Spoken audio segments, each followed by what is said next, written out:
Breaking news చూస్తున్నాం. America నుంచి అక్రమ వలసదారుల తరలింపు కొనసాగుతోంది. 112 మంది భారతీయులతో అమృత్సర్లో 3 అమెరికా విమానం ల్యాండ్ అయింది. ఇప్పటికే 2 విమానాల్లో భారతీయులను అమెరికా వెనక్కి పంపింది. ఇప్పటి వరకు 332 మంది అక్రమ వలసదారులను భారత్కు తరలించింది అగ్రరాజ్యం.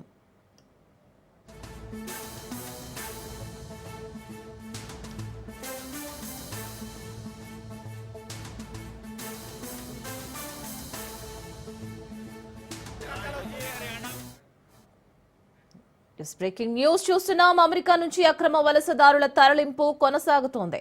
112 మంది భారతీయులతో అమృత్సర్లో 3వ అమెరికా విమానం ల్యాండ్ అయింది. ఇప్పటికే 2 విమానాల్లో భారతీయులను అమెరికా వెనక్కి పంపింది. ఇప్పటి వరకు 332 మంది అక్రమ వలసదారులను భారత్కు తరలించింది అగ్రరాజ్యం.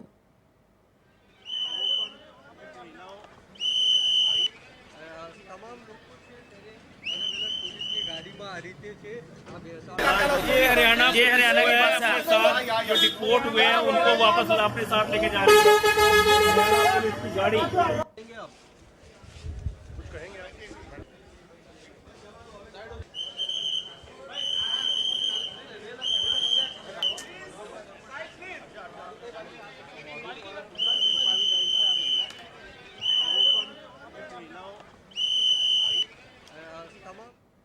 బ్రేకింగ్ న్యూస్ చూస్తున్నాం. అమెరికా నుంచి అక్రమ వలసదారుల తరలింపు కొనసాగుతోంది. 112 మంది భారతీయులతో అమృత్సర్లో 3 అమెరికా విమానం ల్యాండ్ అయింది. ఇప్పటికే 2 విమానాల్లో భారతీయులను అమెరికా వెనక్కి పంపించింది. మరి ఇప్పటి వరకు 332 మంది అక్రమ వలసదారులను భారత్కు తరలించింది అగ్రరాజ్యం.